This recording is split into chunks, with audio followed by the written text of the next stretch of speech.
we mentioned that we mingle with other Christians and other religious people precisely as witnesses, because we have a good news and everlasting gospel to share in the context of the three angels' messages. And I would like to just show you very briefly few slides. One of the organizations that we have been attending as a church since 1957 is the Conference of General Secretaries of Christian World Communions. These are top leaders of other Christian denominations, secretary generals, and all the major Christian churches are actually represented there. I mean, those churches which are recognized as genuine Christian church. In fact, it is interesting to see there is a list of Christian churches. If I go back, Christian World Communion, and here you can see the Seventh-day Adventist Church is recognized. Yes, we are not seeking approvals from other people, but being recognized as a genuine Christian church is important. There is no shame in being recognized of a Christian church, and that doesn't mean trying to please other people, but our credibility is at stake. In fact, on this list, you can see there are, the Anglicans, Baptists, Christian Holiness Association, and here you have the General Conference of Seventh-day Adventists, recognized as an official church. But interestingly, if you were to look at this same organization, also identified other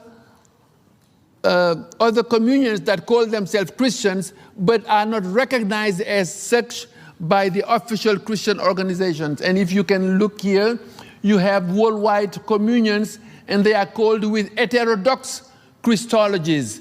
And they are Church of Christ, the Scientology, the Church of Jesus Christ of Latter-day Saints, etc., even the Jehovah's Witnesses. But you can see here the work that some Adventists have initiated since 1957 was to make sure that we are not part of this list, that we are recognized as a genuine Christian church. You can see here Bird Beach, right? And this was a meeting already in 1999. Again, mingling with other Christians is not compromising. It is also to make a statement that we are a genuine Christian church. Bird Beach was actually elected as secretary of this organization. After him, he introduced John Graz, who became secretary. Again, what does it mean? Organizing one meeting a year where leaders meet to dispel prejudice.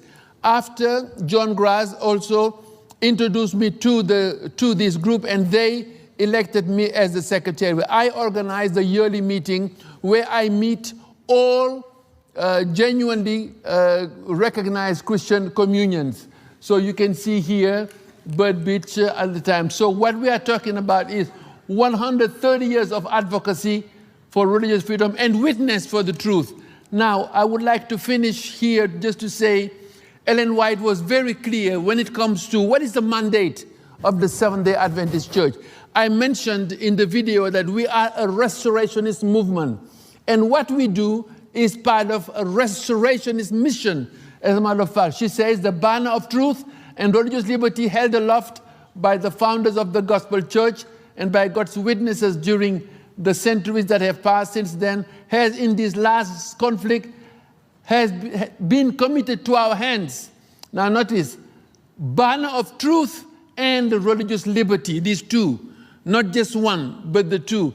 Our passion for religious liberty is really ingrained basically in this mandate, truth and religious liberty.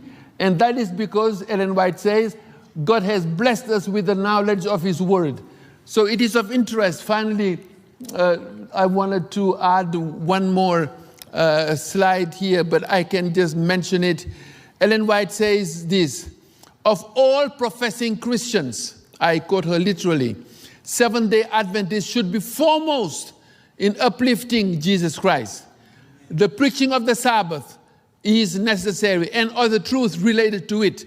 But the great center of attraction should not be left out. And the great center of attraction is Jesus Christ. In other words, we should be champions in uplifting Jesus Christ. Next week, I will be in Accra, Ghana. The Global Christian Forum is going to meet. As a matter of fact, they had asked me, a Seventh-day Adventist, to exegete John 17 and explain this text, of course, in the context of Christian unity.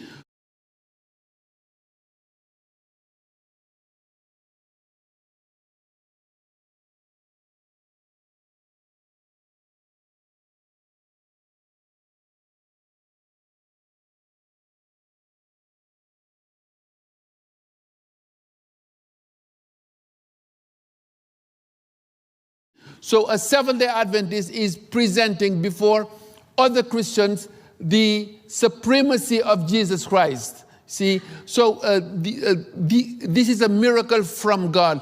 When we mingle, in fact, it is not compromise, but it is being blessings to other Christians also in uplifting Jesus Christ in a unique way, in a biblical way. So as a matter of fact, everything that we publish, so there was another slide I cannot show you. This is a book written by several Christian organizations. It is called Witnessing to Christ in a Pluralistic Age. So interesting, when you look at the table of content, interestingly, you have position papers, Christian mission among other faiths, position papers. The first two ones are Protestant perspectives, then Roman Catholic perspectives, then you have Orthodox perspectives, then you have Pentecostal perspective, and here we are, Seventh-day Adventist perspectives. So in other words, this is not compromising.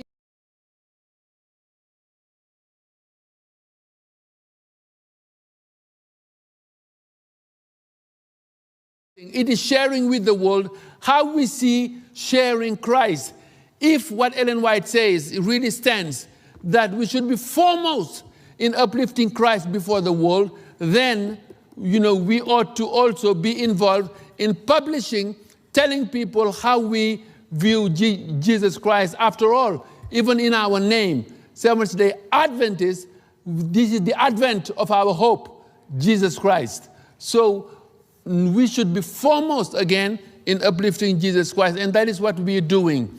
So we ask you to pray for us, because that's also part of Paul's ministry, to position the Seventh-day Adventist Church to more visibility, credibility, relevance, obviously, and because this will improve our credibility, because if we are not credible, if our reputation is not good, then people will not even listen to us. So our mission then becomes impaired because of that. So we are grateful to God that He gave us boldness to uplift to Christ, the one that we are waiting. He is coming to finally do what? To solve the one problem that the world has, the problem of evil.